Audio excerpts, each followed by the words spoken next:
Boo, And do you boo, see boo. the highlighted 2 rectangles with a line? What? Am I blind? Oh, yes, I do. Yeah. Hello! That's a cold open. To be honest, even I was like, well, I don't know what he's talking about. And then I saw it and I was like, I mean, I saw it after I looked over. Fine. How's it going, everyone? You want to intro us, James? Welcome to Adventure Co Gaming. It's usually my job. I'm James. That's the intro. Very good. This is already a train wreck. Let me get my book now. Yes, might as well pull that all the way out. Oh, all right. Yeah, there we go. Hold on. Let's move Yeah, there we go. So welcome. This is Adventure Co. Live show See how good he episode does. 6. This time we brought Evan. Woo! All right. Hello. Another Adventure Co. teammate. Probably one of the most decorated, actually, of all the. Probably the most top. Most prestige. Day 2 Yeah. at a bunch of Yeah. callings. Day 2 had a bunch of callings. No cash, though. Played at Nats, right? Didn't you do well at Nats? Did okay at Nats? Yeah, the first one. Okay, yeah. Yeah, you definitely Still made not bad. day 2, didn't you? Yeah, of Okay. course. And then, of course, I'm AJ, the person who's here every week. Every week, and the one who does most of the commentary on Saturdays. And I just want to thank you guys for watching. And we're going to be talking about ProQuest. We're going to be talking about mostly ProQuest, I think. But we do have some other topics. We have some Grand Archive. Yes. We're Oh, going to boy. thank them for allowing the Haven to host a what do they call it? It wasn't A pre-launch event. Pre-launch event. Not So a the game's pre-release, not even but out yet, pre-launch. so, Yeah. so we're going to go into that. Evan wants to bring up some MTG stuff, but we probably will not do that. We'll see. We'll see. We'll see.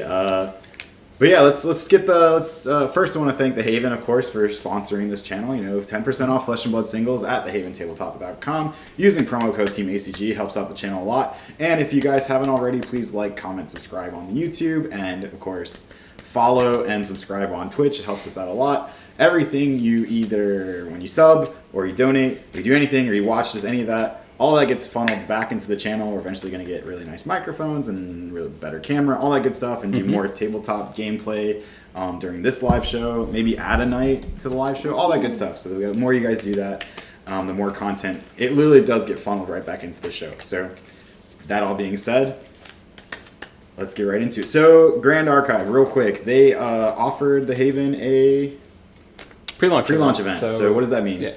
So I was talking to one of the blues in the Discord, and they offered us a date between December 16th to January. It was like January 25th. There's only a limited amount of stores. There's like 4 or 5 stores across the country that will be hosting these pre-launch events, basically completely free of charge. They will be sending stores 3 booster boxes of the Kickstarter first edition, 16 starter decks, and the starter decks also come with I forgot what they call the decks. It's not just like they're basically booster packs, but they give them a different name. Yeah. Like Premier packs, Prelude or something packs like or something like Prelude packs. That's right. Yeah. So we will have room for 16 players, which has almost already sold out. Yeah, like 4 left or something Yeah. like that, right? That's, Which I think by the end of tomorrow, like that'll all be gone. We'll be hosting December 17th, which is a Saturday at 7 p.m. But no, it was incredibly generous of them to do that. Like I said, it's completely free of charge. I even offered to pay for just like the shipping because they are sending it out from Taiwan immediately to us in direct, Florida. drop shipped to your store, Yeah, basically. yeah. Like I think it's like 2 day. It's not overnight. It's like 2 day from Taiwan, which I can't imagine is cheap. Yeah, and it's a game that at the store we've already like generated like a pretty good following for, so we're all really excited for it. Yeah. Even Evan mildly. Yeah, I'm mildly excited. But yeah, so I'm excited for that. I'm excited that they let the store do that. I think that's really cool, and I think it was kind of like almost like a small grassroots campaign in the Discord channel doing it. Yes. It was like you were like, hey, we'd really like to run this. This is something good for our players, and then like other people were like. People I've never even seen. They were just it like, was very nice. Captain, my captain. And I'm like, yeah. yeah, please let James host this event, which I think speaks volumes for you. No, it definitely felt great, and I was just kind of like, no, like, I want to host it too, but then it was like 5 people that were like, no, let him host it, give it to him. It was really nice of everyone to do that. And then it was like 12 hours later, just the very next day, the devs reached out to us, and now we're hosting it. So Yeah, that's 17 it's going to be a lot of days away fun. Yeah. Till we could start cracking packs. Which That's is crazy. Oh yeah, which is amazing because we were like, oh, it's end of January, so that's what, like 8 weeks from now or something like that. And I'm like, no, 2 weeks. 2 weeks? 2 weeks we'll be weeks. cracking stuff. So, Let's go. All right. So, yeah. That's awesome. So that's Grand Archive. We just wanted to say thank you to the Weaves of the Shore team and let you guys host that, and really excited for that. So let's get to probably the main topic, I would say. ProQuest. It's like a month away. Yeah. Maybe a What is little it, over a month. beginning of January? It's like mid-January. Okay. So let's talk a little bit about, Evan, what have you been testing? I know it's been a lot of Kano. I'm How's that playing been? a lot of Kano on Talishar. The deck's alright. I like it. Yeah. Sometimes, though, You exude vibrance when Well, you're of talking course, about of this course. deck. Yeah. Well, I mean, I'll talk about Oldham in a second. I'll exude some more vibrance. I really enjoy that deck. But Kano is like a pretty sweet deck. My only issues with it are like a lot of times you just lose out and it's out of your control. Like, Yeah. you know, it's not a thing where Briar where like you can navigate those 4 non-attack action hands. You start at 30 life. You're already at such a disadvantage. It's really hard to win when you don't draw well. You're on like, you kind of put your opponents on a timer, but you are also on a timer. Yeah. If Kano was No, don't, no, it's Mr. Read it. This is ProQuest talk, Nick. We're trying to focus. Focus. But how have your matchups been on Talishar? Like, I know you're playing a lot, like every day. So. Fi has been like pretty consistently rough. They just deal a lot of damage like constantly. I think I'm probably like 25% into that matchup. Played against a lot of Rhinar, which like for whatever reason I think probably a third of my matchups on Talishar are against Rhinar for some awful reason. But I've gotten pretty good against that matchup.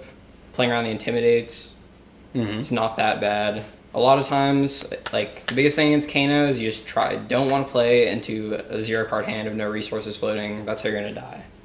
Rhinar, at least you can avoid that. You know, you have Intimidate, so they usually can't combo off on you.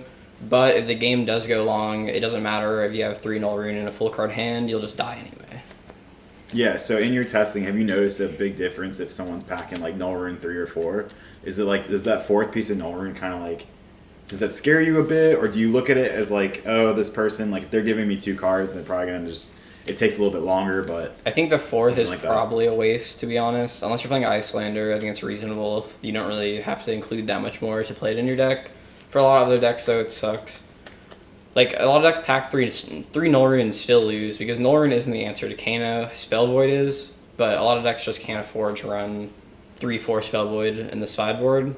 especially if your strategy like depends on a piece of equipment. Yeah. So like Dromai, which is actually funny enough probably a better matchup for most of the Dromai wizards. actually has a... But what I was gonna say is that Dromai, you know, at least for the chess piece, is very reliant typically on the Flamescale Furnace. Yeah. And so there's only so much she can do to that. So she's basically giving you boots, gloves, and helmet, which sometimes the helmet can matter too, especially against Icelander. So it's just like how much can they really pack? How much can anyone really pack against you? And- Dromai, very interesting with like the Yeah. AV on the dragons, but like, especially against Kano with Thamai, horrible. Oh yeah, I they get was out the playing- Mai. Thamai, it's like kind of rough to deal with. You probably only have like 2 or 3 outs to kill it in your deck with like either Sign of Sunless or running like Red Dampen, which I think is pretty bad. Red Aether Dart's okay because you can pump it by 1 and kill them. But Kelmultai blowing up your boots, you kind of just lose. No, that There's sounds no terrible. way you Yeah. can really avoid that. So that sucks. But a lot of the times, you know, their deck plays a lot of reds, which is good for you because that means even if they have a 3-card hand, they may only be able to prevent like 3 arcane damage. But they do also run Oasis Respite, which is like Kano's #1 worst enemy. Every time I see that card, I cry. Like, I suck. I don't know how to play around it for the most part. So I am just posting this everywhere. Yeah, So, no, that's fine. So last night you did play against, I don't know if it was one Icelander or I don't know if you played against Alex, who was also an Icelander. did not play against How Alex. is that matchup? I heard Kano has the edge on that. So But I thought so. Like, I've been playing a little bit. I think Kano's the edge. Every match I've played against Icelander on Kano, I've won. But I don't know if they're like the Icelanders are playing the matchup incorrectly because I know Hayden Dale on Twitter, he posted his Kano list from Worlds and was like, Icelander matchup is, he said it was Icelander favored. Mm-hmm. So I don't know who to believe. In my experience, I think Kano is usually fine. A lot of the times when they get to this like late game point, they'll play out an attack and leave one card in hand, and they're already so weak that you can just kill them even if they have 3 resources left. Well, something I was thinking about just now, because you guys brought up Spell Void over Null Rune, but when you're preparing for, like, let's say the ProQuest, how are you supposed to make enough room where you have your normal gear, like let's say tunic and crown and all that, but then you have Null Rune for Icelander. Yep. But then it's like Spell Void for that. It's like you can't jam like No. 11 pieces of gear in your... You can't. It's a meta call, right? Yep. So you can't. It's like this in a lot of games, right? Any game that has a wide meta game, for whatever reason, if there's multiple in Flesh and Blood, it'll be multiple heroes or decks. In any other TCG, it's just different archetypes can be better or worse at the time. If there's a wide array, you can't prepare for everything. So you have to make like an educated guess. What am I most likely to see?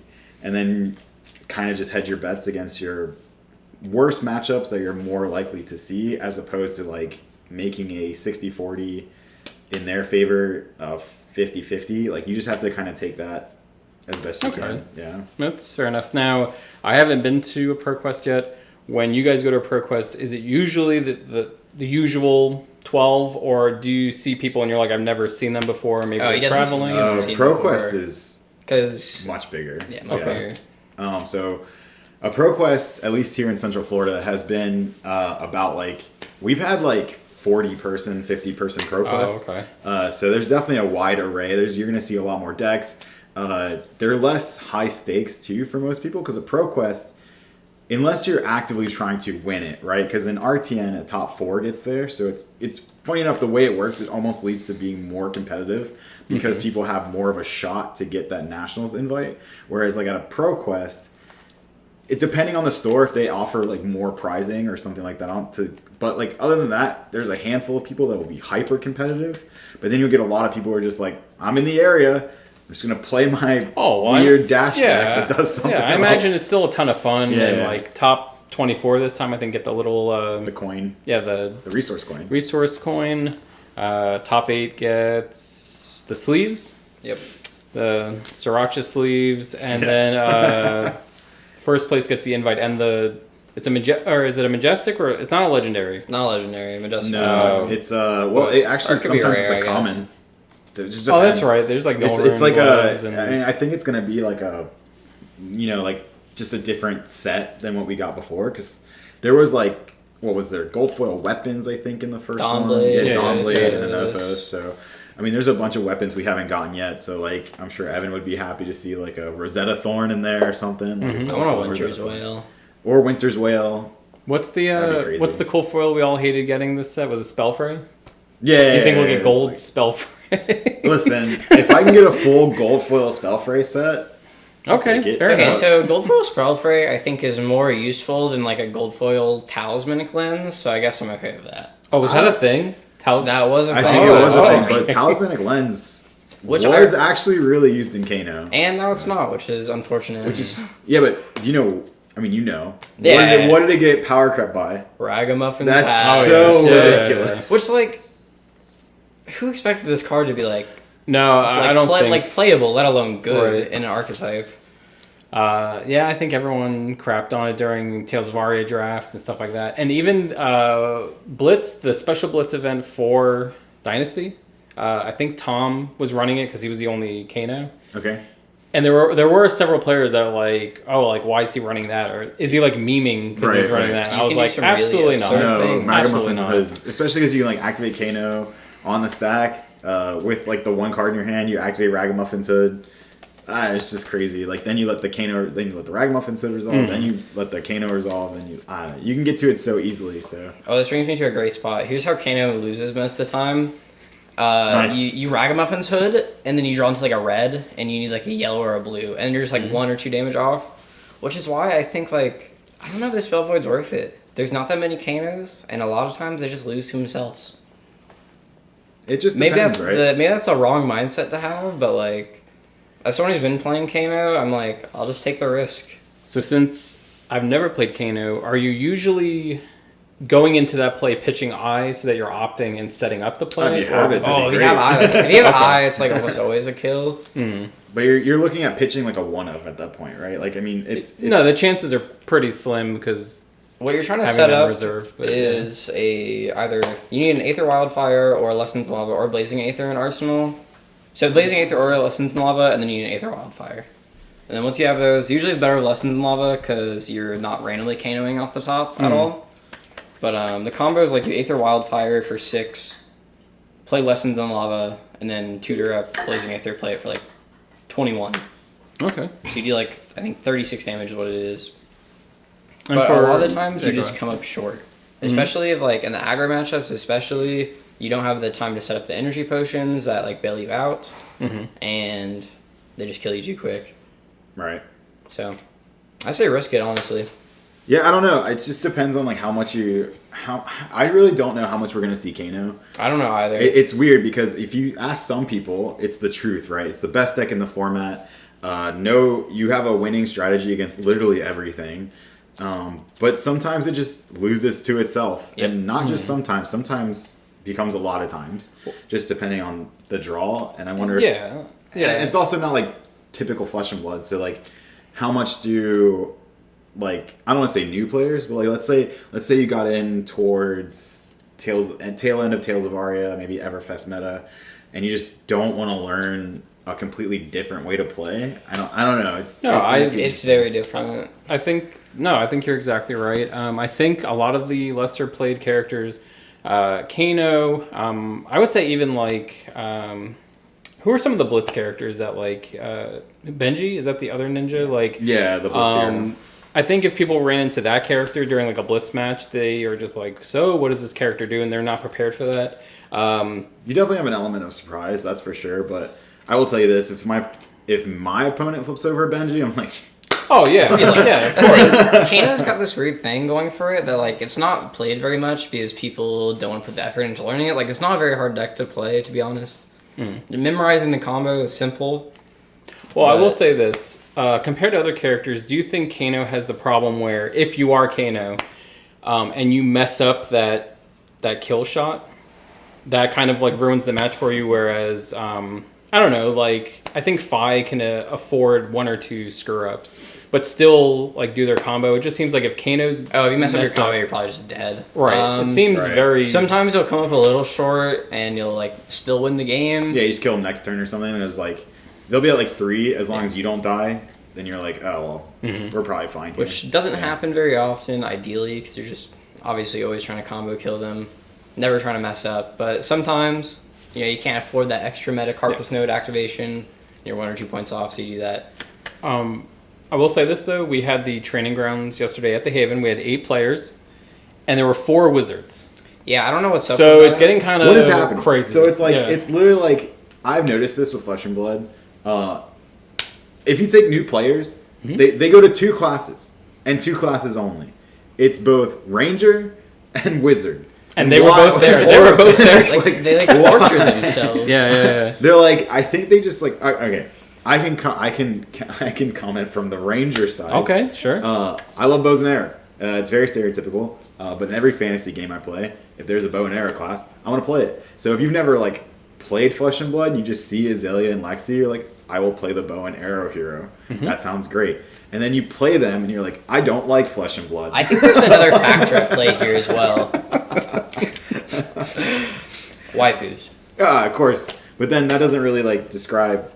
I mean, I guess it would describe Icelander, but it doesn't describe Kano. Yeah. Kano is just like... Well, I guess Kano's He's kind of a wife. Oh, Bomb dude, dude. he's that guy. Yeah.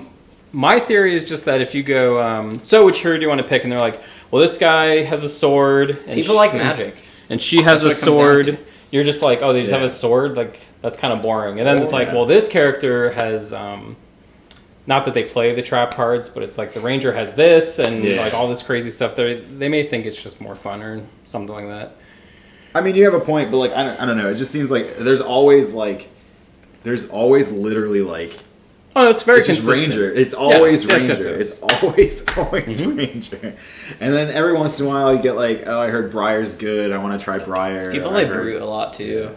Yeah, it's like Brute's very like if you would play World of Warcraft, then it's like, oh, I played orcs or whatever. So Yeah. and it's the only like orc looking thing. It's actually really the only like non-human looking thing in the game Yeah. so far. So. I also think though, like when you're like, oh, and this character uses a lot of dice, that just may sound more fun or just more like. It's very casual friendly. Yeah. It's like sometimes you casual just player. destroy people because you roll good, and they're like, I can do that some of the time. If anything, a lot of people, one of the biggest complaints of Flesh and Blood has been, I don't know if it's complaint, that's probably not the right word, but something that people brought up about Flesh and Blood is that it doesn't allow, this is on a Tall Timmy video, funny enough, it doesn't allow like bad players to be good players very often because there's less variance in Flesh and Blood. Whereas in Magic, you can sometimes beat a better player just because you drew the third land and they didn't. Some things like that where it's like, I got to establish my board state, do my thing, and I kind of won the game. I might not win the match even, but at least I won that game. So I should go watch the video, but what side was he on? Did he take a side as far as like the game? It's not that it.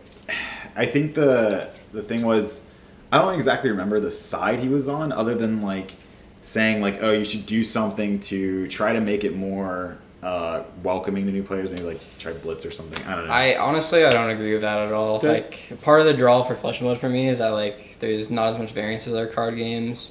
Your skill really shows, especially when matches go long. Well, yeah. I don't think you should just be able to net deck something. And well, no. I don't think the point was. I don't think the point was that it's a bad thing. I guess I kind of started that with like a complaint, but like it wasn't necessarily that it's a bad thing. It's just a fact of Flesh and Blood is that the fact that like you said, there is less variance. And 90 times out of 100, 9 times out of 10, the better player will win the game. Yes. Let alone like decks. Sometimes there's even been arguments that like if you have new players like and they're learning and it's like a blitz armor event, just take your armor off. You'll still probably win, but like at least that gives them like a chance. Yeah, I suppose. You don't sit across from someone there's like legendary decked out. You're like, oh, this is my $700 piece of equipment. Here's my $1,000 Kano deck. Yeah, and so that being said, the point is the feel good of a new player being able to beat a new player to kind of just get them hooked. At least the first, instead of just getting their teeth kicked in and kicked in and kicked in. I think it's a part of all card games, though. But, I mean, to me, the argument is that if in Pokemon and in Magic, truly, if you just know how to play your deck, like, not even to the highest ability, you just, like, know, like, the general idea of your deck, you can beat a player who's probably better than you some of the time. I think you do that in Flesh and Blood as well. Play an aggro deck. Even then, you mess up, you block with one card when you shouldn't have. We have players in our local meta that have played the aggro deck and still gotten rolled every single game. But there are some nuances to it, like some of the newer players who play aggro decks, they win the dice roll at the beginning. They're like, so I'll go first. And I'm like, all right. And I know that doesn't set the precedent for the whole game, but me going second against an aggro deck certainly seems where I get the advantage. There's little things like that I think kind of sway it, but I also like seeing the newer players progress. They get their beatings. Oh yeah, they get beat down, the and they keep going. Stick. Yeah, the people that stick with it, and then they make top 4, and then they top one time, and they're like, I made it. I'm a contender. It's very rewarding to see that. 100%. The argument though, I guess, is that how much more would stick if they just had a shot at the beginning. Like, you know what I mean? There's like people who just... Yes, there are people who leave because they're just like, I can't take it anymore. Like I'm getting stomped constantly. I've just been beat by everyone. I can feel the get good coming from this side, which is fair. But there's just a different mentality. Like I mean, all 3 of us are on a competitive team. Yes. You know, we test. We're very ingrained into the game. It's like, it's community growing. It's a little different. Yeah, and I don't think there's a day that goes by where we don't talk about Flesh and Blood. Actually, in Discord or in person or you know. I have a fantastic anecdote about this and a similar situation. So recently, as we all know, we remember the monkey hunt for the Ragavans. Yes. So I bought a modern deck, and I was playing modern for a little bit, and I was playing Blue Red Murktide, which is like #1 deck on Goldfish, and I was getting my teeth kicked in. I was winning games, you know, same thing, like I win 1 game or 2, but you lose the match or whatever. I lose the match.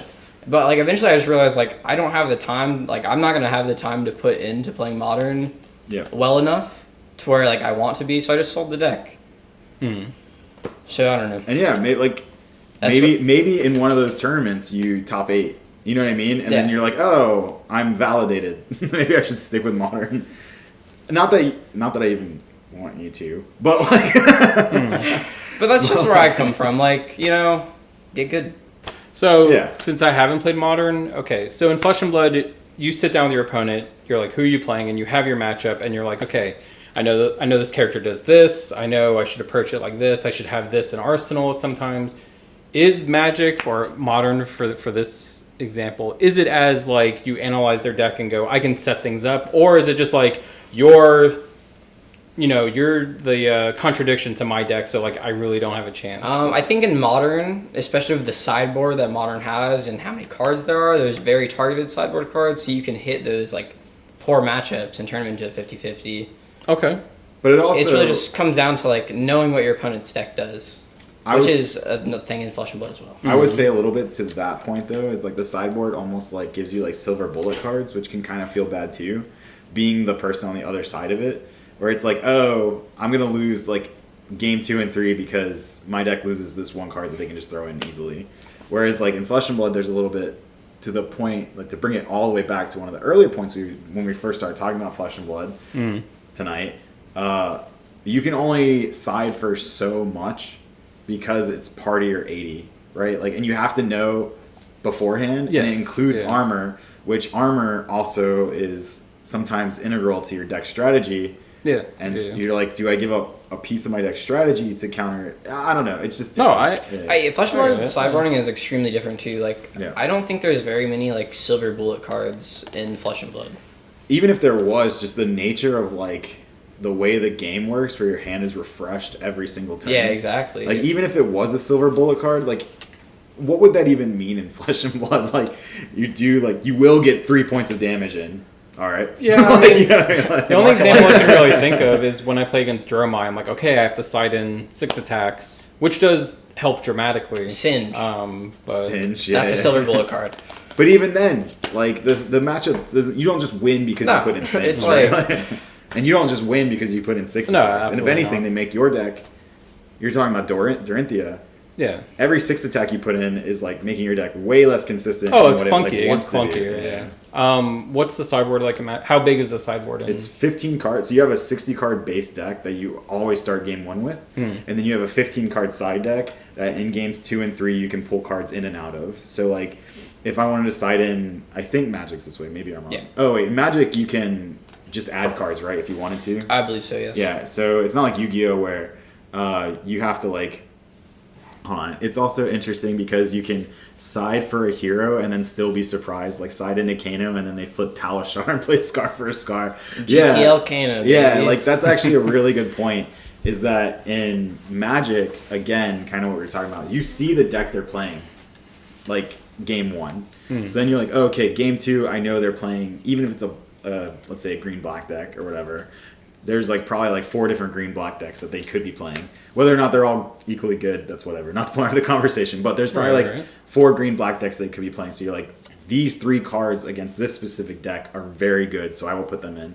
Whereas in Flesh and Blood, you're like, who are you playing? I'm playing Kano. And you're like, cool. They're like, I'm going to put in all this AB, and you're like, yeah, I'll Scar for Scar into like Command and Conquer you, and you're like, I have no armor. Well, that was going on. Icelander does this like so much better than Kano. That's what I was going to say. I was going to bring up Icelander because you bring in Nova and they're like, okay, Wounded Bull for 8, and you're like, this wasn't part of the plan. Right. Like, and I don't want to take anything away from Michael Hamilton at all because he's probably the best player in Flesh and Blood right now. But I want to say, like, probably early on when he was first bringing that deck to tournaments, he was probably taking a lot of people by surprise because... Oh, absolutely. Yeah, like they just were expecting like, oh, it's a wizard. I'm gonna be doing arcane things, and then he's like, Wounded Bull. Well, what gets me is how many people I think it took by surprise the concept of using cards that rely on lower health when wizard is always at lower health. I don't know if anyone was ever like, oh, I'll just use this to my advantage. And then you have Scar for Scar. There and was Wounded Evan will probably tell you, there was a few like meme decks that we were kind of brewing that was like, oh, you do play all the things that are like Scar for a Scar. Once every 6 months, Alex builds this thing called GTL Kano, which like isn't good, and he runs like Talishar and like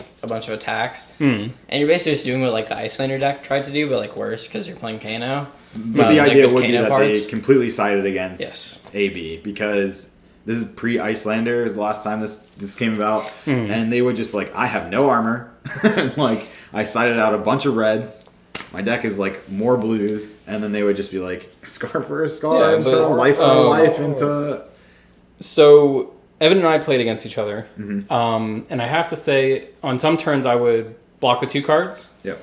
and then when I would hit back, I would pitch a blue and do Findel's Fighting Spirit, and the turn felt amazing.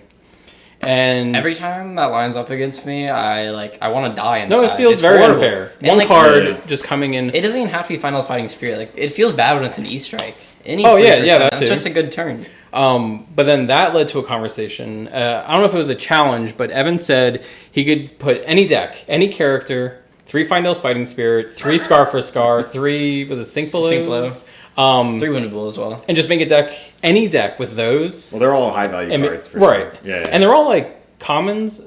I don't know if any of them are rares, but they're all commons. Final Fighting Spirit's I think a rare. so. Yeah. It's a rare. Final, yeah. Which Um, like does that even really count? It might as well be a common. No, right, yeah. It depends. But it Common is rare exists, interesting right? Exists. just how impactful those cards are. Wounded Bull coming in for 8 is revolting. It's horrible. Um, Does not feel good. Especially when you compound it with everything that Icelander does on our own. So when you start talking about like Talishar does this really well, is Talishar will give you a value rating of like your turns, right? So not only is like value calculates between both attack and block. So you add those together and I believe that's your value for your turn cycle until you draw your next hand. And so when you combine like what Icelander can do versus like how much damage she can put out, how much damage she can block, plus doing the like arcane stuff and slowing them down, like how much value are you really bringing? Icelander starts to compound that value like really well. is this like the post match Yes. screen or whatever with the white background? Yeah. Is that what- So okay. another thing with the Talishar thing is that it probably doesn't show how effective Icelander actually is because you're converting screen cards to play below rate blue ice cards that also give a frostbite. Right. So it's different. And like same thing with Oldham when you're playing online as well. Like Ice React probably blocks 7 damage a lot of the time, but on the screen at the end it's like 0. Yeah, that's For just a card. something you have to keep in mind, right? You have to like, you know that if you Yeah, of if you're course. even looking at that screen in any real analytical view, you understand that like it's not perfect and that you're looking at it as like a tool, and you're like, all right, how much was this really worth to me? Obviously, ice reacting, it's impossible to know, but you can kind of give you what's the average value of a card, right? We're gonna say like 4 damage between what it can pitch for, what it can compound into damage. I would say like 4 to 5 is usually like the value of a card. On average, right? You don't know what the card is. It could be a blue that doesn't really do anything. Yeah. It could be like a react that's not usable right now. But then it's not a card that's not an arsenal. And what's the value on that too? You're taking away a 5-card hand, making it a 4-card hand. This was like the whole idea of Tark's Briar deck is that like every card is a 0 for 4 and you're just playing above rate to any other aggro deck and any deck trying to block you because especially at the every time. card blocks yeah. for 3. The deck that was being talked about a lot today, the Dorinthia Silver Dagger or Quicksilver Dagger with the Yeah, Centaur there was Saber. a video being pushed around that was like, did we break the Yeah, format? yeah. Which And I like Storm those Cannon. guys, but it was like, oh, this might be S tier, and I'm like, no, it's not. Especially against Icelander. But point is, you were talking about value of cards over the course of a game, and a lot of people were saying in that deck with Dynamo, Valiant Yeah. Dynamo, like how much is it worth? Because how much health are you accruing every turn you're blocking with it? And it's kind of crazy. Like someone streamed a couple of matches today, and they blocked with it like 9 times. So to think No, that a it's piece of it's equipment amazing. Yeah. saved 9 health is but like, so I don't know if it measures equipments. Yeah, Was- it counts block too. Oh, okay, So, yeah, okay. So yeah, if you blocked with anything, that's like of the value you've generated that turn. So Okay. Let's talk about it's pretty crazy. Stalagmite. That card, so much value. You think Valiant Dynamo is well suited? Usually, like, Stalagmite's like a gain 15. So, okay. So, if you want to bring up Stalagmite, is there any world where you play the -1 counter card on it? Oh, the one that heals it? The one, yeah, basically. The one that gets the -1. So, you just keep blocking the Stalagmite, like, every turn. Okay, so I kind of thought about it, but I don't think it's good. Because I think that you can't really fatigue on Oldhim anymore. It's just not possible. Fi is too good of an aggro deck. If they play their 5-card hand smart, they will defeat you. Which is why you need to play. Yeah, which is why you gotta play a mid-range style deck. You know, play on the tunic counters. Do the same thing that like Icelander does. Just you're playing an old man instead, and no spells. Thank you, Nick. Thank you. I was like, what are you laughing at? I was making the little motion with the hammer too, like ting ting. So, there was a rumor. I hope it's not true. Are you going back to Briar? Oh, me? Yes. yes. Did Tom convince I don't you? know. I just don't think. Well, you didn't seem too pleased with it, just because of the variance. I don't think I'll ever get over that game where I had 3 embodiment of lightning tokens. Right? No, that doesn't seem too good. So I don't know because I have told this on many of our streams, but if anyone's ever watching this later or whatever, during Worlds, during the calling, I could not find an attack action card to save my fucking life. And this, look at this. We're going all the way back to one of our earlier points. Get good. Oh yeah. Oh yeah. Yeah. If you ever get to a point where you're pitching 2 blues into a you're so desperate you pitch 2 blues into a fucking Sonata Arcanix and you still hit 5 non-attack actions, then yeah, I'm sorry, get good. Somehow that just like, at a certain point, I thought the guy was like a freaking like magician. Every time he cut my deck, he was able to stack it with like David Blaine over here. Like sleight of hand, and I was just like, this is so unreal. And then at one point, like I actually got an attack action. I forget what happened to it. I was wondering if it like threw your opponent off because you finally got to. Against? Yeah, who? I don't. Against like Dromon, they like snatched it from your hand. It like doesn't even matter. It doesn't even matter. I didn't do anything. I'm just picturing your opponent being like, "This is the greatest day of my life." Yeah, just like. And what's funny is I was still counting the embodiment of lightnings. Like I was just like, yeah, it might as well. I got 3. It's very of them. responsible of you. Of course. I was like Trigger Briar. You never know. He might like I don't remember what class it was, but if it was another Rune Blade, he might Runic Wreck one. So you gotta like, keep the other one alive. To put a positive spin on it, why would you play Briar for the channel turns or? I'll not attack. That's why anyone plays Briar because they didn't see it coming. Yeah, if you just never do any damage, you just die, and that's how you win. Anyway, what was your question? Right, stop having fun. What are some reasons you do want to play her? So the games where she is good, she feels very good, like almost unfair, because you are running a lot of blues, so you actually can pitch into like null rune pieces if you wanted to. The Channel Mount Heroic turns that line Insane. up, that line up, especially if they line up with the Force of Nature. Force of Nature. That just feels like. You You're know that cheating. Yu-Gi-Oh meme where it's like Doru Monster Cado and he's just like killing Weevil Underwood like over and over again with monster cards.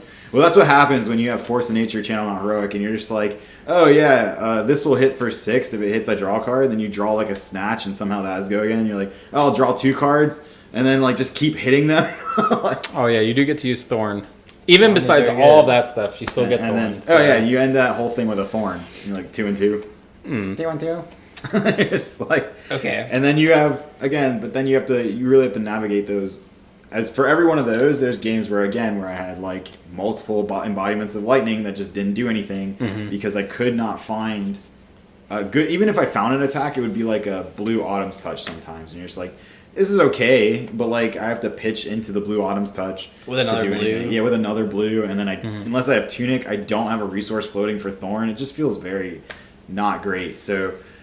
You have to kind of like it's almost like a combo deck where you're just trying to like keep the game pretty even until you hit like yeah, and then you run away with it. That's fair. And sometimes you just don't find even if you don't run into like the freaking nightmare that I ran into. A lot of times you just don't find Channel Mount Heroic, and then your deck feels just kind kind of of just mid. Yeah, it feels the definition of mid. Like just like it's okay. You also don't have a fantastic Icelander matchup. Like, I don't think it's terrible, but I don't think it's a matchup that I'd want to see. No, yeah, No. I'd agree with that. So that is honestly, it's a very high rolly deck.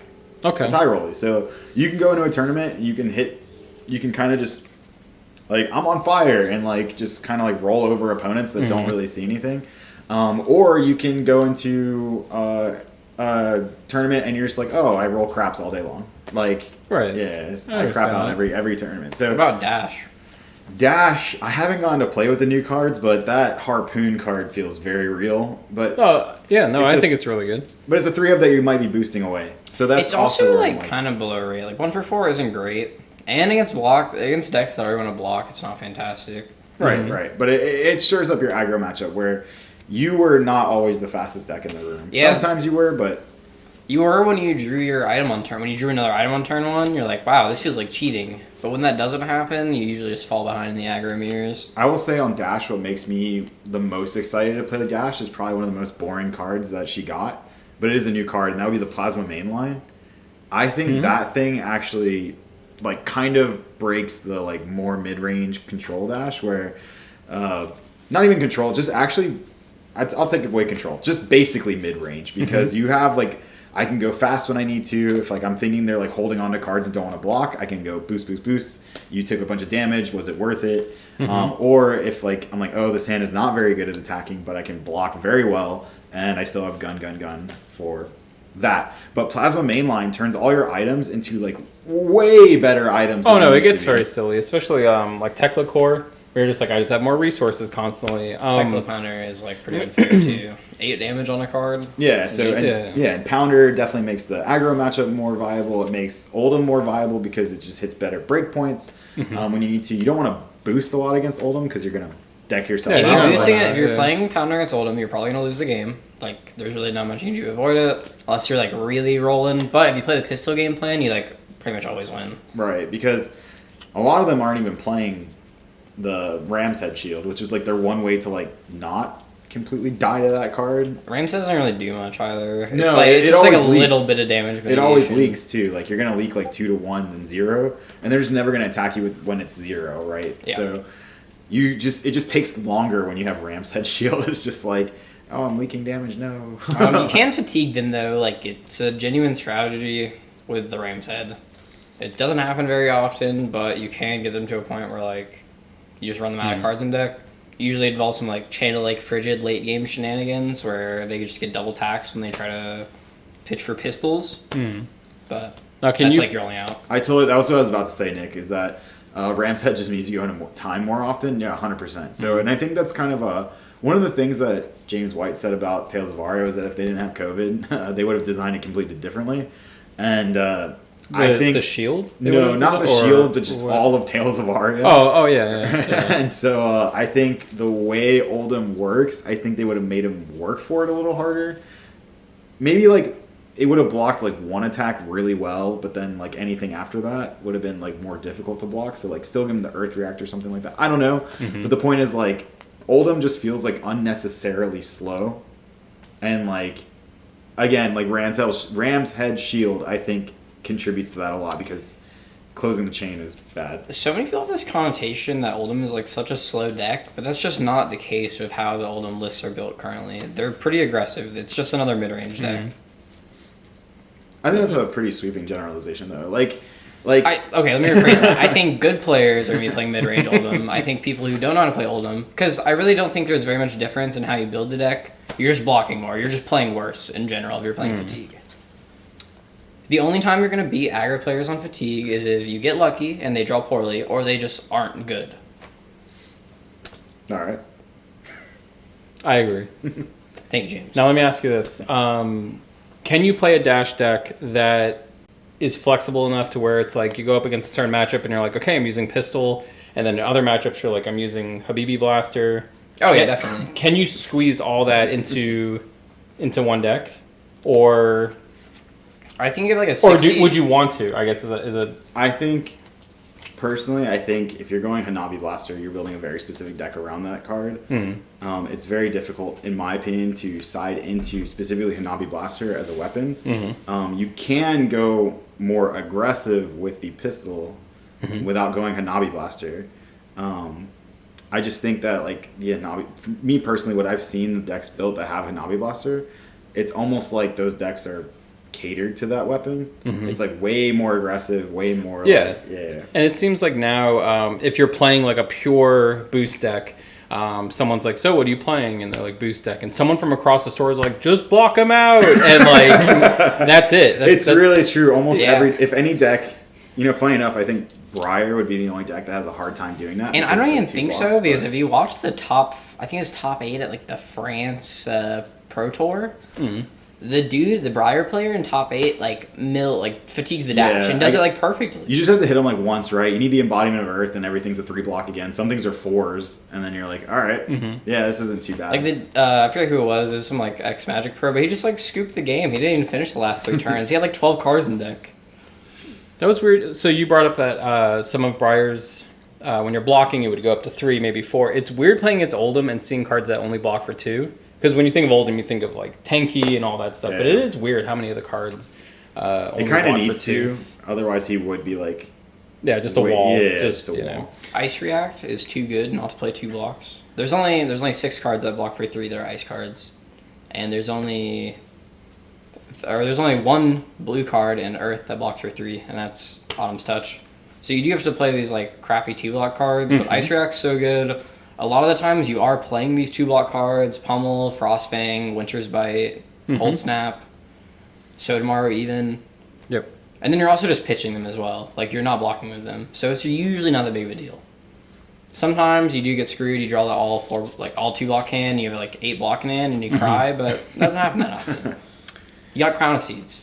I was gonna say that's when you say that dreaded term where it's like, okay, doing seeds, and I'm like, oh my god, again? Yeah, You're doing yeah. it again? dude, Crown of Seeds. I have said this on so many. Good card. I mean, it's a great card. That's not my point. The point I'm going to make, it's the most annoying card in the game from like any perspective to me, because just of the actual physical mechanics of the card. Like literally watching like players like fumble around with their arsenal and like take like there was a time at one of the big tournaments that I went to, I don't remember, it might have been Nationals, where I was like, I just want to like have a stopwatch with me that like every time they activate Crown of Chess Seeds, clock. not necessarily, just literally like a timer just to see how long each Crown of Seeds from activation to resolution, just to see how much of the true game time that they took. Now, Evan does it perfectly fine, but I have seen players that are like, I'm speedy. let me do this. When Evan does it, and when I was doing it, I made it a point when I was playing Oldhim to like Crown of Seeds, and then like have the card like ready to go, see if they like, especially if it's something that can react to it. I'm like Crown of Seeds, like holding the Arsenal card. As soon as it's like resolving, I'm like, yep, give me the card. And then like, when I'm watching, like a player will be like, Yes, yeah, I've seen that many times. Yeah. Oh, dude, the worst is like the Oldhim player. They have like 1 card in hand. They'll like mull it over for like 2.5 minutes of whether or not they're gonna swing or Arsenal, and then they just Arsenal, dude. I lose it every time, bro. dude, and then this is where we're gonna get into whatever, I don't care. So how annoying is it when people are like, oh, it's never the Oldhim player, it's always the player playing against Oldhim. It's very okay. It can be the Oldhim player. It depends on who the Oldhim player is. It is a lot of the time the Oldhim player. It's on both players to maintain a proper, we have to resolve this game here. We have a 50-minute time span to finish. Like, one of us has to be at 0, otherwise this was worse than it's not worse than a loss mathematically, but it feels worse than a loss. Like, nothing happens. Someone needs to die here. Tying like the first round of day 2 at the calling in Charlotte was like so frustrating, and then like, so like we're both knocked out of top 8 because like we can't make it unless we go 5-0 today, and then like my opponent hits me with it's good for our tiebreakers, bro. Oh yeah, I remember you telling me. I'm still not over it, honestly. If he didn't include that, I'd be like, whatever, but that comment, like, it stung so bad. I'm trying to imagine now matches where it's Arachne versus Oldhim, and it's like, can I see the top of your deck? Oh, can we talk about Arachne? Seeds, Sorry, top of the deck. You brought that up. Can we talk about Arachne? There needs to be like a proper, LSS should put out a video on like etiquette. Do you not think it's Arachne? Or do you... I think you should be allowed to grab your opponent's Or what are you deck. talking about? That's Oh, what I'm that. talking about. Oh, okay, yeah. Go on. Hold on. No. Okay. So you're saying as soon as they play a contract and they just like Maybe not reach seriously- over. Don't reach over, but like make it aware. Like say I'm contracting you, and then like do it. Unless they do it for you. 'Cause if they're not gonna flip it up that's- for me, then just go ahead and grab That's it. good faith that you're not playing against guerrilla players that just like manhandle your top card and. So here's Go my suggestion. If you're playing against Arachne, or if you are Arachne, whatever, if someone contracts you, plays which they're going to because they're Arachne, you just take the top card of your deck and you just put it on the mat face down and slide it to them. And that's how you do it. And you just like let them flip it up, look at it, and you say top or bottom. And they go top or bottom. That's the best way. And like when you're doing it, it's very like We kind of did that when I played him as Arachne. I would just say contract, and he would take the top card and show it to me, and then I'd go top or bottom. well, don't do that because that's whatever. Anyway, but no, I agree. Listen, not that we like that, but I feel like taking the card off your deck, putting it on your mat, and then like sliding over your opponent, doesn't that like take forever? no, it really doesn't. I feel like wouldn't it just be quicker to just like I would show definitely your just opponent the slide it card? and it goes You right can off do the that. table. You can do that too, but it really doesn't. Like if you're playing it like, I'd have to show you like I don't know, Reasonable just, like, speed. Yeah, it's a reasonable thing, and you just like, and you can also do that where you just flip it up to them. I think Arachne Or, sucks, like, but you- feel free to touch my deck if you're playing Arachne. Yeah, but that doesn't matter. So that's not what we're talking about. I do think Arachne's probably not great right now, but anyway, so you just like you can either like flip it up and show them, or like you can also, if you don't mind, you can. I'm just saying, if you're the Arachne player, like let the other player like kind of like at least like tell you it's okay or like how they're gonna handle it. Like, Or I think you should Ask the first time. You should, Ask the yeah, first you time. should like, Yeah, how are we yeah. gonna handle Arachne triggers? Because the first time it ever got played against me, like literally they were like eradicate, and just as soon as it wasn't even like the eradicate, like the trigger resolved, he just goes Here I eradicate, come. grabs the card, and I was like, hello. Oh, actually, I will say I've been playing Kano online, and I think it's gonna be really obnoxious to play Kano. Because, like, what if someone just, like, reaches for the top of my deck? What if I want a Kano before you get to look? That's my point. That's why there needs to be a Yeah. streamlined etiquette. That's what he was saying. Yeah. Alright, makes sense. Yeah, and if you slide them the card, you're saying your trigger resolves. Here you go. Or if you even flip it up to them, whatever. You can Kano on top of it. We can both look at it. LSS, hire this man for your guidelines and proper etiquette for NA. No, I agree, and I can imagine someone reaching over and their palm hits the deck, and you just see the deck go like that. Yeah. Just- New sleeves. I just think it's important. I think in card games anyway to be have communication with your opponent. yes, yeah, absolutely. And that's part of it. I think like you know what Fluke talks about this a lot is communication with your opponent, especially at the beginning of the game, especially with friends in high stakes tournaments about takebacks. And I think it kind of goes along the same lines. Just if you say from the onset, like, hey, this is a ProQuest, this is like a pseudo professional level event. Like, there's no takebacks this game, man. Like, we're just gonna lay that out, and then both like the whole game, there's no like, hey, I missed my tunic, and you don't have to be like, yeah, and you can't go back on things. One tunic counters allowed. So since you're like a Nah, level, ProQuest. since you're a level 72 James, I let him judge, do it. I have a question. What happens if you were playing and a player reached over, like say it's Arachne, and knocked, like disjointed the deck, like the deck spilled? Is that just an immediate like, well, you ruined the game essentially? Like, I want to say there is a specific penalty for the turn player if they shuffle their deck when they shouldn't have. And so I want to say whatever that penalty is would probably just go to your opponent. And it might even go heavier because if they could say like, oh, they're trying to get an unfair advantage by putting blues or something on top. If there is like, I'd have to look at it and I'd probably have to ask the judge chat, but they're definitely, I don't think it's a game loss. I don't think you just like lose. It'd be so the funny. game. You just like your opponent just sleeved. It's like round one McCalling, and you just Oh, accidentally knock slippery all as their hell. Yeah, deck. those brand new well, dragon the shields reason I was just asking falling was over. I don't know how much it happens in Magic or other card games where, or maybe even Yu-Gi-Oh, where you physically are manipulating their deck as far as There- milling Fate or. seal. There aren't too many cards. I think even there's decks and cards in Magic that definitely do that. One of the most iconic cards ever. Jace the Mind Sculptor. It's +2. What was the first card you said? Fate Seal? Fate Seal is Jace the Mind. It's just okay. what Okay. Jace does. But I don't know. I don't know how they would handle it. I know I think in Flesh and Blood, I think it wouldn't be necessarily game loss unless maybe it was like a very high stakes situation and there's no repairing the game state and it was truly your opponent's fault. But like rarely, when does that happen when a deck falls that's like so bad that it's out of games? Like, Well, that we you can't haven't- fix Well, it? if it knocks off the table, it's like... Be careful. No, I mean 100%. But to me, that's why And- you can save yourself as the Arachne player from that happening by again talking to your opponent, And how we're have gonna handle them- this, and they either yeah. show it to you or slide it to you. Ask your opponent, did you just sleeve the round before? Yeah. Well, imagine when Arachne finally makes the top 8 at some point, which may take a while. Well, there's gonna be other assassins too. We don't know what their hero ability will be, but I'm sure there will be other. But with how nervous in they're going to general. be, they're going to reach over and they're I going to mean, be like this. I and really the like whole Matthew thing. Folks, but if you look at when he won Pro Tour 2, that guy could not keep his Oh, hands that's like, perfectly still. understandable. Yeah, so I mean, if get you're it. thinking that and he's like trying to resolve an Arachne trigger, you just like threw the cards everywhere. But that was, I think that's a legitimate thing. And we were just talking about Oldham, taking forever sometimes or whatever. Like, that's another Tell your mechanic. opponent to that- play fast. Yeah. Honestly. It's not rude. If they're playing slow, tell them. There was someone who did contract the other week, and they revealed the card. The opponent revealed their card, and they're just like, You're just like staring at it. and it's like, oh, come on, dude. Just like, even if it's mind games, just top or bottom. Yeah, just, come on. So I will say this. I don't want to say this to anyone watching, anyone who might watch in the future, anyone that listen in the future.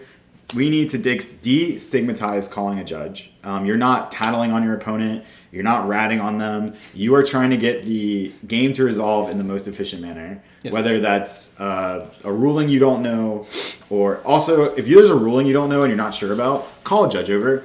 I, as a judge, love those calls way more than any other call because then it's just like I'm helping. It's not like slap on the wrist. You did a no-no. Mm-hmm. Like no, it's like hey, we don't know how this works. Can you tell us? We don't mind that at all. As a matter of fact, those are the best judge calls. Just like how does this work? How does this happen? If I do this, does this trigger something? Whatever. Sometimes we can't tell you everything because sometimes that can be considered coaching. But like you're allowed to ask like how an interaction happens.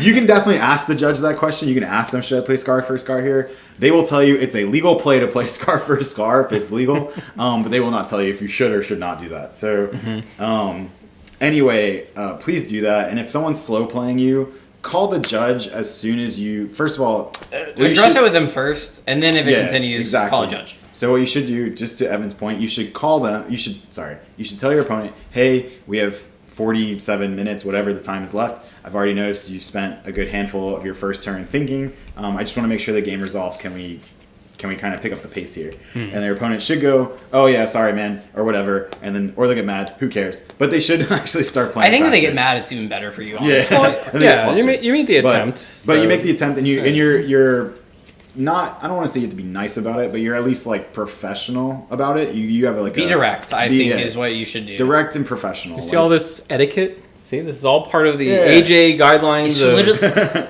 don't literally scream at them. Be like, "Can you please play Yeah. faster? You're taking Hurry up the- for-" Yes, do that.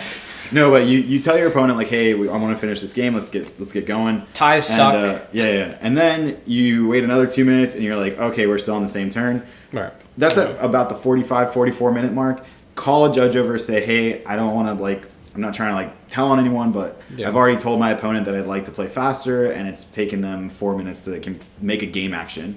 The judge should, if they can, as sometimes there's only one judge if it's like a ProQuest or something, but they should at least note it. They'll try to hang out at the table, make sure the player plays faster.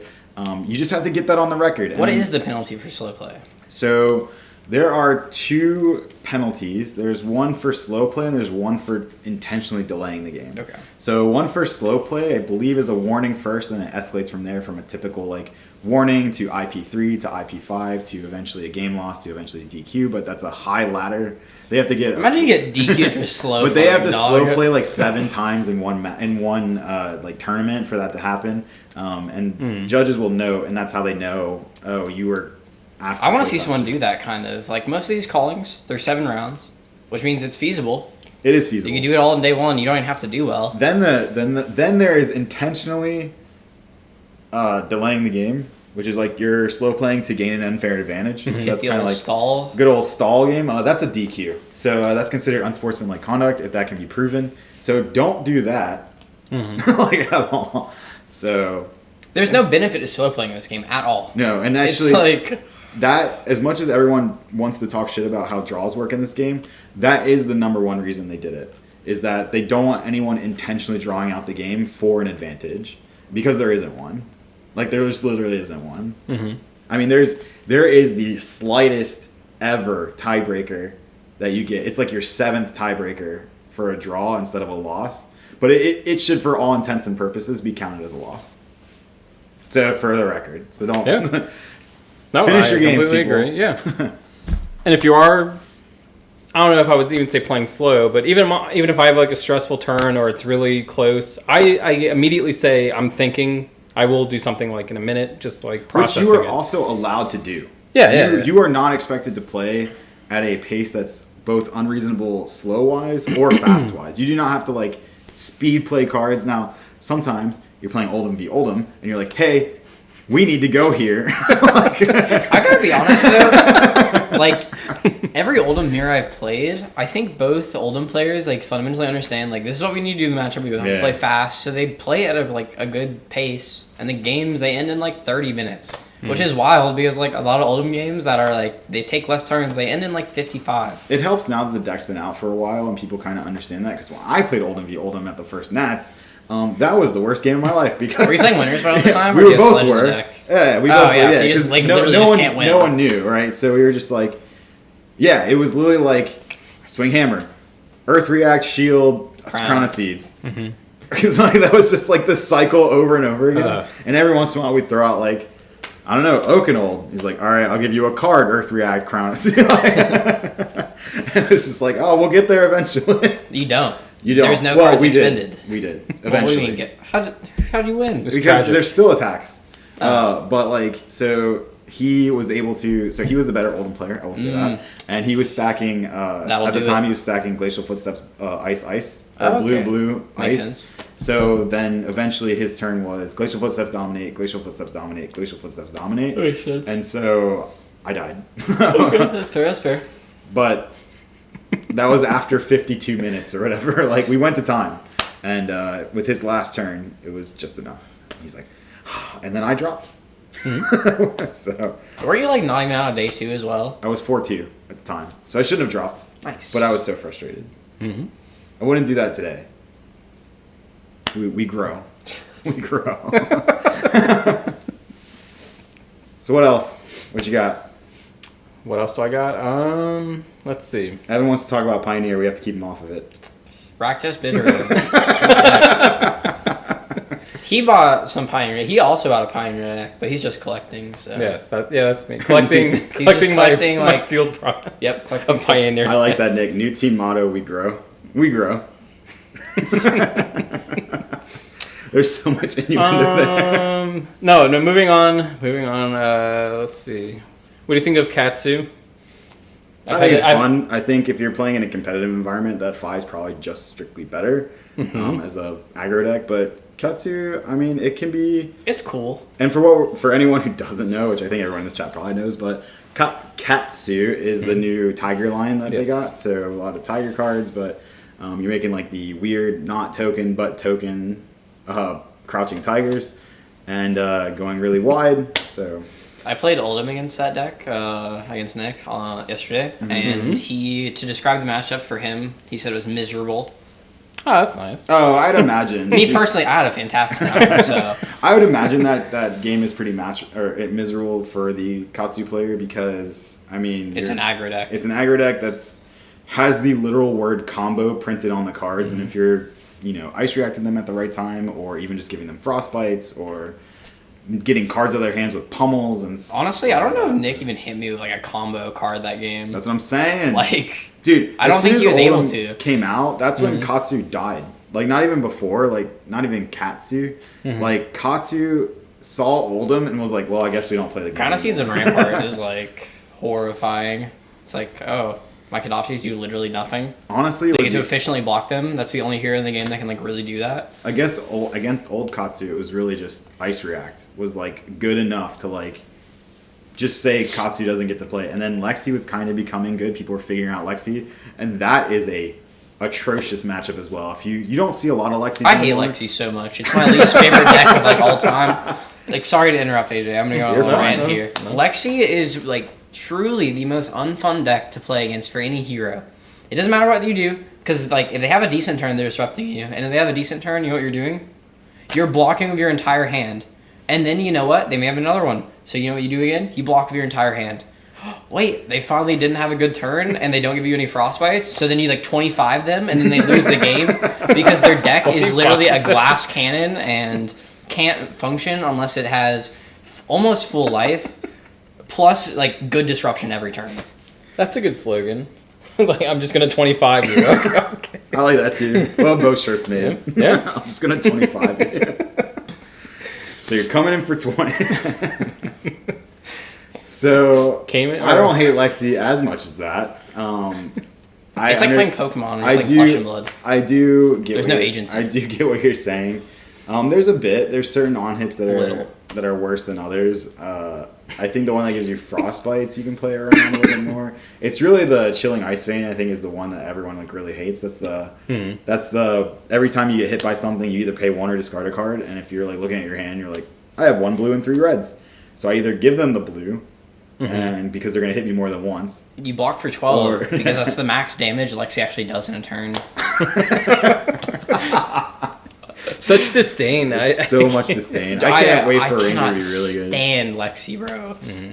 Oh, and also Command and Conquer. Yeah, they do just lose to like a really competitive staple in like almost every deck. So, dude, one time Alex was playing Lexi against me, and I think I was playing Chain at the time, and I played like I played one attack that turn. I just go like Howl from Beyond, Howl from Beyond, and then CNC for 12. And he looked at me like basically cried. He's like, I have 2/2 locks in hand. I'm losing my 6-card hand. What do I do here? Yeah.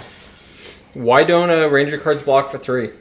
The arrows do. The arrows do. So that makes sense. Because they're leather wearers, dude. They don't have armor, but then she also has. But then wizards are clothies, and they have better blocks than. It's all part of the lore. You tell me how that works. It doesn't. I mean, we have certain fans though that have chimed in about. Have you seen Kano's vest, bro? It's like Dior or something.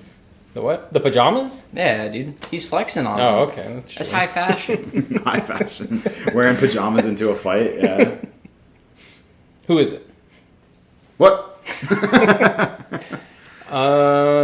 Let's see.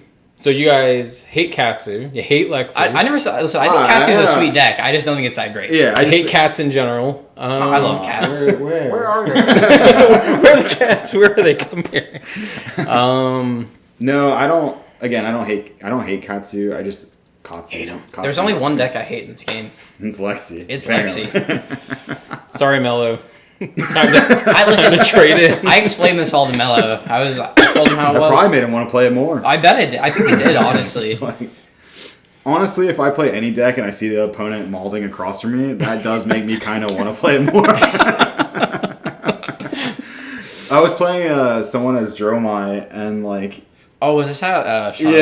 Yeah. At what? Oh, Charlotte. And it was a Dromai mirror, and my opponent was malding, and I was like, well, I guess I'm the better Dromai player, because I'm not upset at all. Did you say that to him? Yeah. Like, as a matter of fact, draw 4. I happen to be the better Dromai player. No, there was a whole rule. What did he say to you, though? Oh, no, we're not doing that.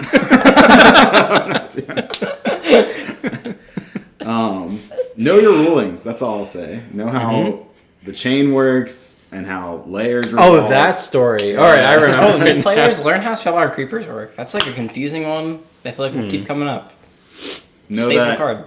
You can play a non-attack action as an instant without closing the chain. Yep. That's a big one. And if Go again just gives you an action point if it's on an instant. Yeah, it doesn't matter. Still has go again. Go again just means gain an action point. Even on your opponent's turn. All right, Evan. We have been streaming for an hour and 10 minutes. You have 4 minutes. And when that says an hour and 15, your magic minute is done. So go ahead.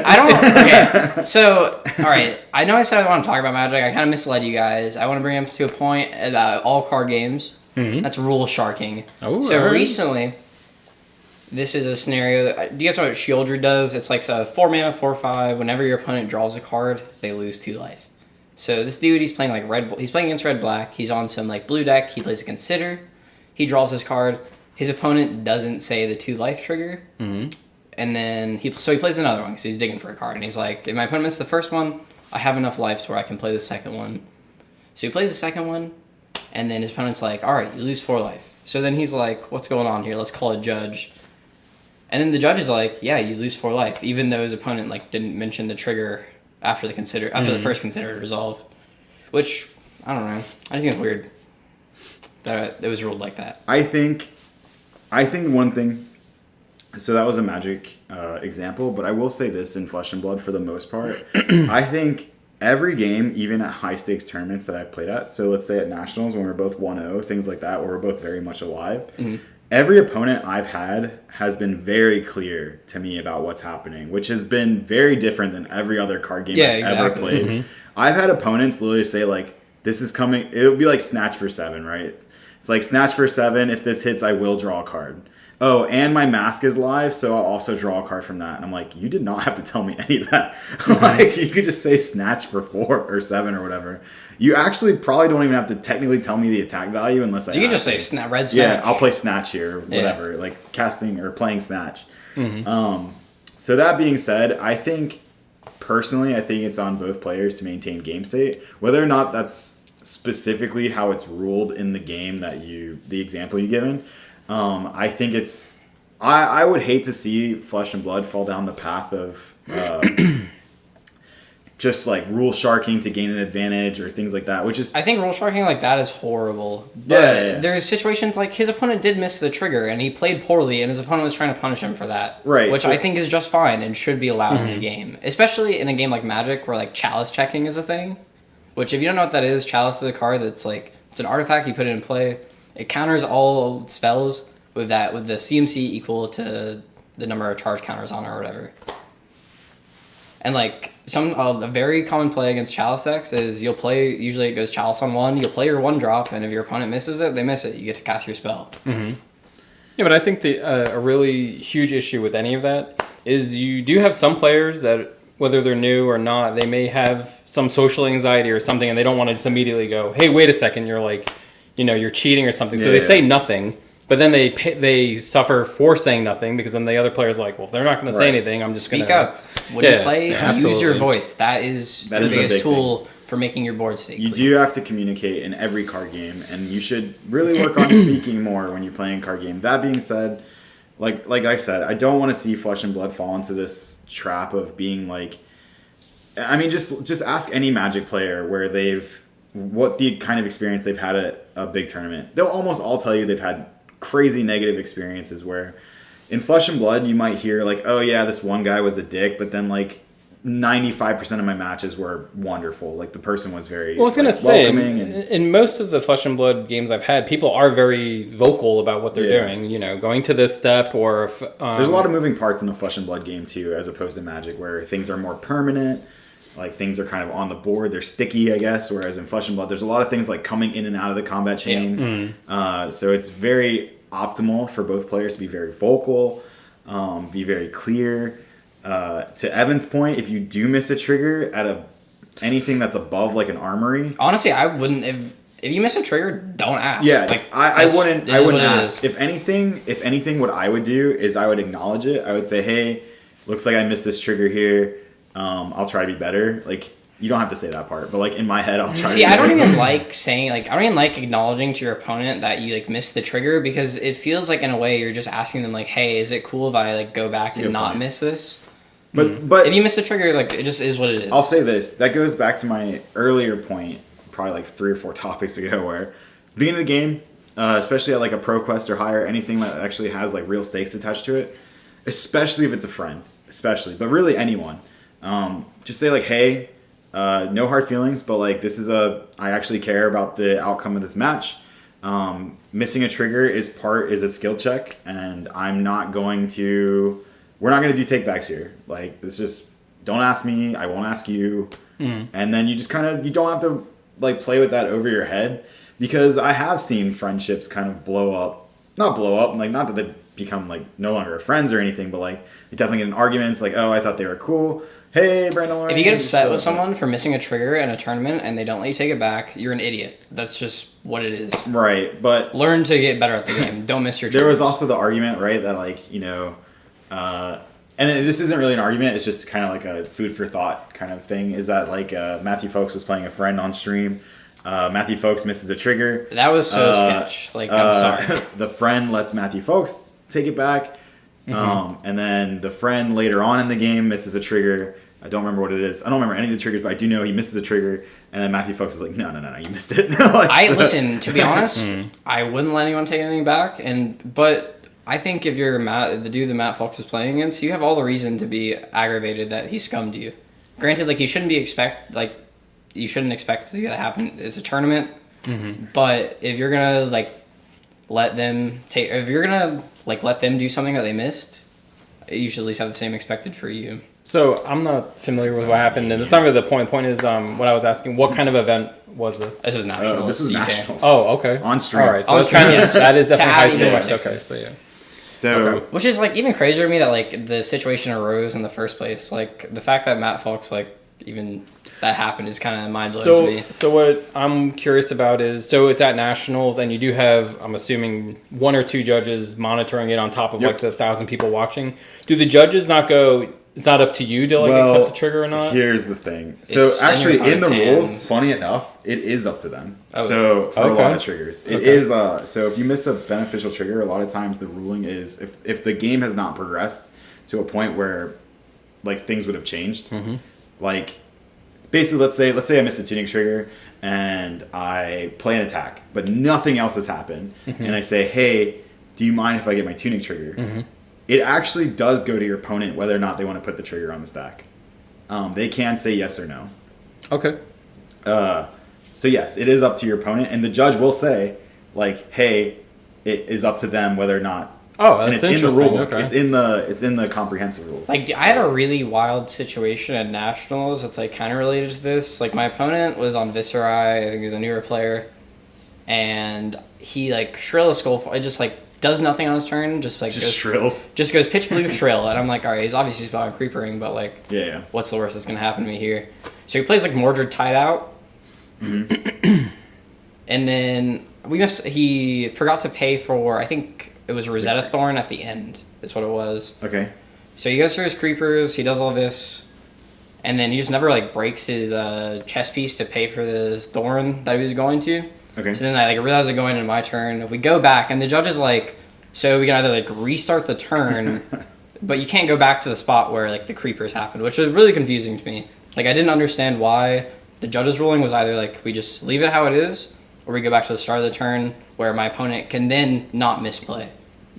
Thankfully, my opponent was very nice and was like, yeah, I'll just play it the same way. I'll crack the Aether Ironweave, and then that's what we ended up doing. But I just thought it was a really strange situation that my opponent basically gets the chance to redeem a misplay. I think because of that. If I was the judge in that scenario, I can't comment on whether or not that's even right, to be honest, because I don't know. But just from a judgment call, what I would have done is rewind it back to the most recent legal state. Yeah, which I was surprised that wasn't what happened, and it was rewinded all the way back to the start of the turn, as well. Which instead now of just when the perfect shrill knowledge was. too. Yeah, that's what I'm saying. You both have perfect knowledge of each other's hands, and it's very strange. It was very frustrating. I think honestly at that point, I think really actually I should at have that appealed point, to the head judge, honestly. I think really at that point, to be fair, I wouldn't have rewound the game at all. I would have said this has progressed too far, and we would have rewound the game really to... So it wasn't at the start of my turn, it was just to the Rosetta Thorn on the stack. Yeah, so I would have said no. That can't happen. So And you're then just I going to would've- let him play the Rosetta Thorn that he can't afford? Right. Yeah, because that's the only difference, right? The rest of the turn is legal. Right? Yes. Yeah. Sorry. Rosetta doesn't happen. Yeah. That's Oh, okay. yeah. That's what I wanted to... I'm Yeah. fine if the Rosetta doesn't happen, but I just don't think if you misplay and then something like this happens, you shouldn't get to have everything, you know? Shouldn't just the judge destroy the Ironweave if the thorn did happen? That's what I kind of figured, but that's what we ended up doing. That's what my opponent agreed to, because he was like, yeah, I mean, it's kind of obvious I was going to do that anyway. I was like, all right, cool. The issue with that is whether or not the player intended to. So, like, yes, the player mentioned in Evan's scenario that he intended to destroy the Aether Iron Weave, and that's what he wanted to do. But let's say, like, that wasn't his intention, or that he wasn't announcing that was intention at all. You could say that he just truly miscounted his resources or something like that, and now you're giving him a line of play that he might not have seen before or something like that. So you have to be careful with that kind of thing. So. It's such an awkward situation just because of, like, the Mordred Tide off the Spellbound Creepers before any non-attacks. Like, just the missequencing made it really weird. I don't know.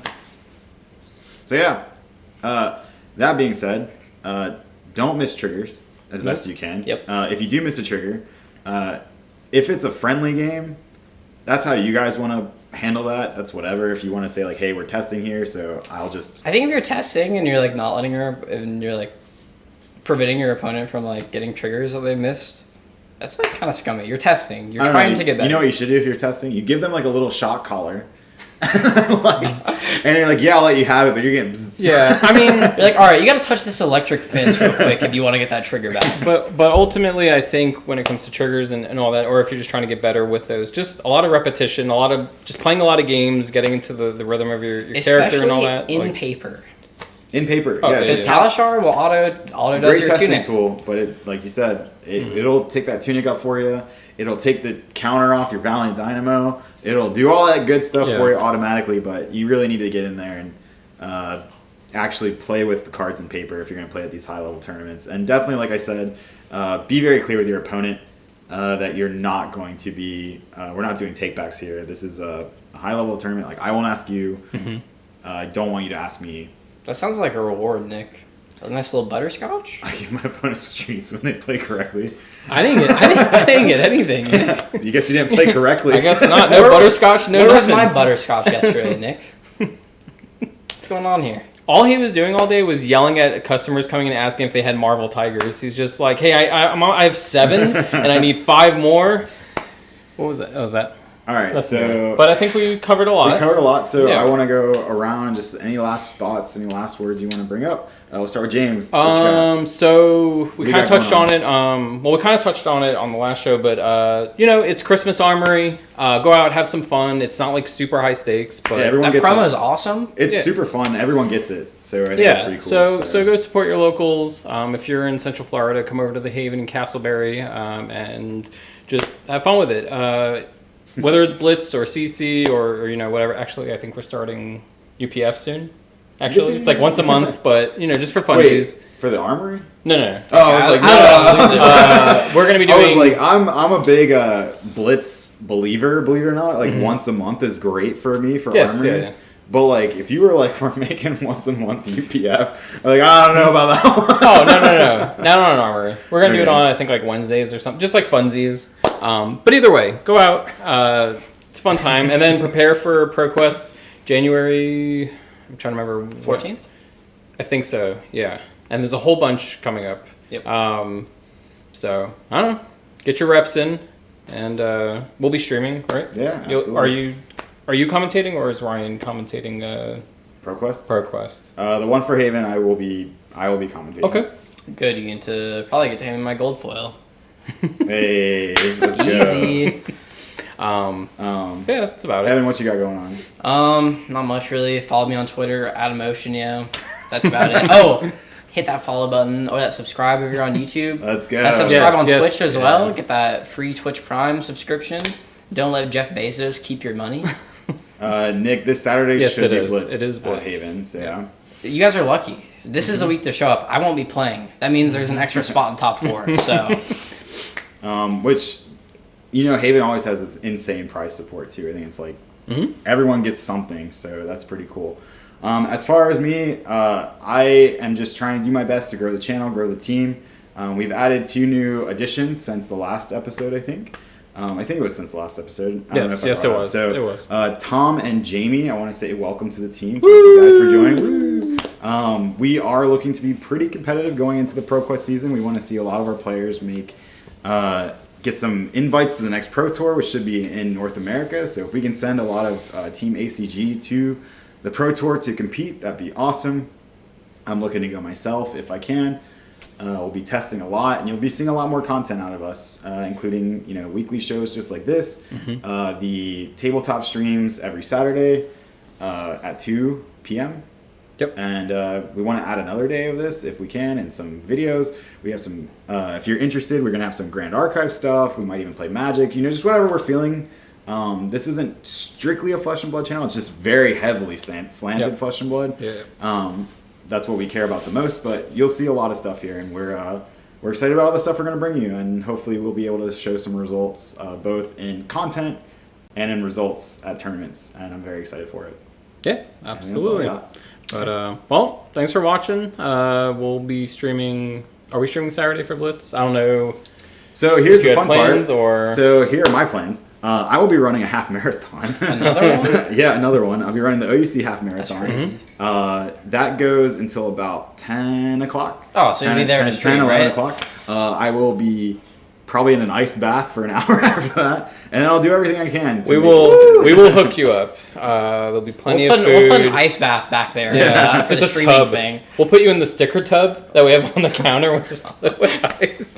But you get all the apple soda you can choke down, And room temp water. Room temp water. So yeah, if you guys don't know me, I'm weird and like room temperature water, not warm water. Yo, listen, which people I think he's correct. My mom, she doesn't let us put the Brita filter in the fridge, so now I kind of just gotta accept it, and it's fine. It's so much better once you get used to it. It's so much easier. You're able drink. to like chug it. Exactly. Just down it. Anyway, that all being said, thank you so much for watching. If you can, shop at thehaventabletop.com using that promo code TEAMACG. As Evan said, also please like, comment, subscribe. Sub on Twitch, that helps us out a lot. If you can, use that Prime sub. Use any sub. You just follow us, share the content, that helps us out a lot too. And I want to thank you guys for watching. Evan, if